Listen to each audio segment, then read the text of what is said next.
Hello, and welcome to a behind-the-scenes look at my brick film, Johnny Thunder and the Curse of the Haunted Castle. 1. Script. So, in mid-December of 2023, I thought, hey, I'm in the middle of Christmas break, I don't have any projects that I'm working on right now, maybe I should make a brick film. And thus, the idea for Johnny Thunder and the Curse of the Haunted Castle was born. As soon as I had the idea, I reached for my notebook and started writing. But, as I went on, the script and the story just kept getting worse and worse. It was just really bad. So, I wisely decided to toss the script and figure the story out as I went along. 2. Sets. Ever since the beginning of this process, I knew that the set design would be very important. The first set I built for this film was Johnny Thunder's bedroom. So, I filmed all the scenes that I would need in his bedroom first.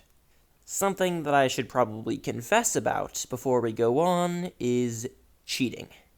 I cheated big time, because the windows in this video were achieved using sticky tack instead of actually building them for real. Possibly my favorite aspect of filmmaking is problem solving. One such example in this video is in the opening shot, when the rain is beating against the window. As you may know, the fence pieces I used to make the windows have holes in them, so if I sprayed water on them, the water would have come in and made a huge mess. So I placed a sheet of glass from a picture frame just behind the window, so the glass would catch the water droplets and look like rain on a window pane. The floor in the entrance hall was achieved using bricks and plates laid on their sides to make a much more ornate, patterned-looking floor than would have been possible with just using Lego flat tiles. 3. Ghosts. Ever since I had the idea to put ghosts in the video, I wanted the ghosts to be transparent, but I didn't have the resources or the experience to make them see-through using visual effects. But how on earth could I do that with practical effects? The lazy part of me wanted to just make them normal and not have them transparent at all. But I couldn't let myself do that. So I was torn between being lazy or doing a bad visual effects job. But then I had an inspiration. I remembered a YouTube video talking about an old magic trick technique called Pepper's Ghost, where, essentially, you would have a sheet of glass placed diagonally across the camera's line of vision. You would then have your subject standing off to the side. Then your subject would be reflected onto the glass, appearing to be transparent, like a ghost. I realized that I could use this technique for the ghosts.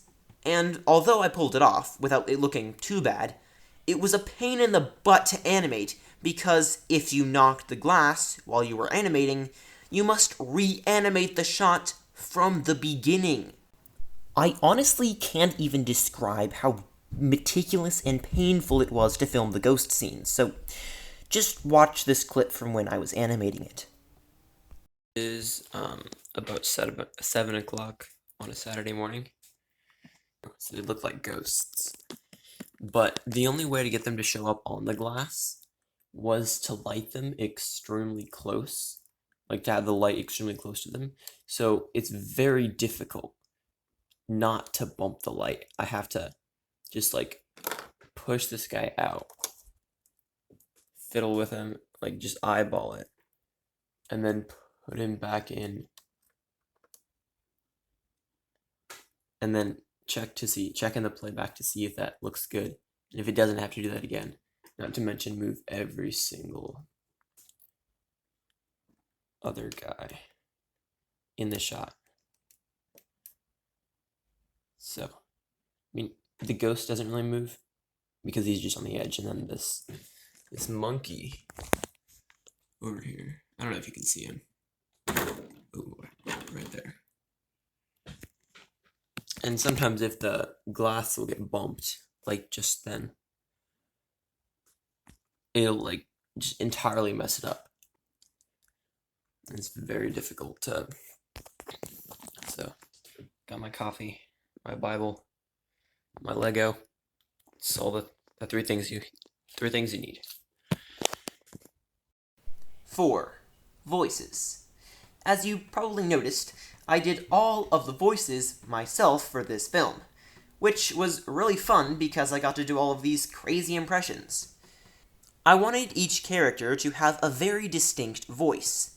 The voice of Johnny Thunder, for example, was inspired by Crocodile Dundee, and the voice of Lord Weldenbrock was a mix of Gandalf, Voldemort, and the genie from the brick film Aladdin Baba Bad by Left Field Studios.